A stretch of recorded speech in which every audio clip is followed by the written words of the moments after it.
ஈஸியான உடை சுட்ட முட்டை குழம்பு எப்படி செய்கிறாங்கிறத பார்க்கலாமா? ஒரு கடாயை வச்சு எண்ணெய் ஊற்றி வச்சுருக்கேன். அதில் வந்து கட் பண்ண வெங்காயத்தை சேர்த்துக்கிறேன்.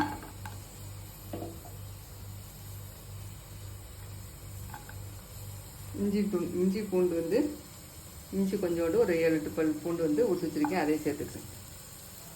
இது லேசாக வதங்கட்டும். வெங்காயம் இந்த வதங்கிச்சு. கொஞ்சோண்டு பெருஞ்சீரகம் போட்டுக்கிறேன்.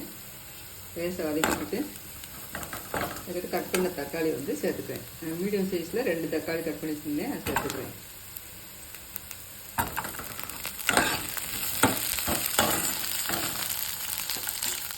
இந்த தக்காளி வெங்காயம் வதங்குறதுக்கு மட்டும் உப்பு சேர்த்துக்கிறேன். இப்போ இந்தளவுக்கு நல்லா வதங்கிடுச்சு. இப்போ துருவின தேங்காயை அதை சேர்த்துக்கிறேன். ரொம்ப வதக்க வேண்டாம், லேசாக ஒரு பரட்டு இப்போ அடுப்பு ஆஃப் பண்ணிக்கலாம். ஒரு 2 முந்திரி பருப்பு இருந்தால் அதையும் சேர்த்துக்கோங்க.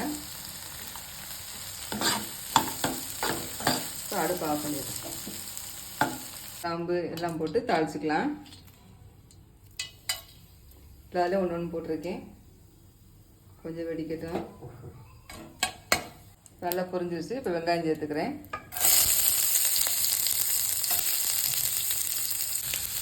இப்போ 10 மிளகா கட் பண்ணி வச்சுருந்தேன், அதை சேர்த்துக்கிறேன். கொஞ்சம் கருவேப்பிலையும் போட்டுருக்கேன். வதக்கி அரைச்ச பேஸ்ட் வந்து இப்போ சேர்த்துக்கிறேன். வெங்காயம் தக்காளி நம்ம எல்லாம் வதக்கி தான் அரைச்சனால ரொம்ப நேரம் வதங்கன்னு தேவையில்லை. இப்போ ஒரு மசாலா பொடியாக சேர்த்துக்கிறேன். கொஞ்சோண்டு மஞ்சள் பொடி போடுறேன். காரத்துக்கு நம்ம மிளகாய் பொடி போட்டுக்கோங்க. மல்லித்தூள் வந்து 2 ஸ்பூன் போடுறேன். போட்டுட்டு இப்போ கிண்டி விட்டுக்கலாம்.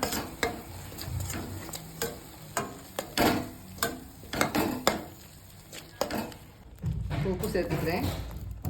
இப்போ குழம்பு தேவையான தண்ணியை ஊற்றிக்கலாம். குழம்பு இந்த அளவுக்கு நல்லா கொதிச்சு வந்துகிட்டு இருக்கு. இப்போ முட்டையை வந்து உடச்சி ஊற்ற போகிறேன். கிண்ணத்தை தான் உடச்சி ஊற்ற போகிறேன். அதில் வந்து 1 ஸ்பூன் வந்து எண்ணெய் ஊற்றி வச்சுருக்கேன்.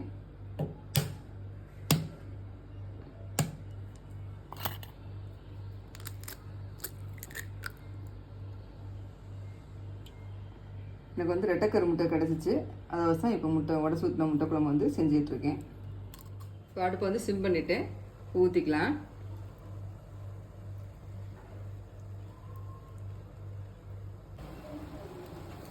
குழம்பு அளவுக்கு நல்லா சூப்பராக கொதிச்சு ரெடி ஆயிடுச்சு.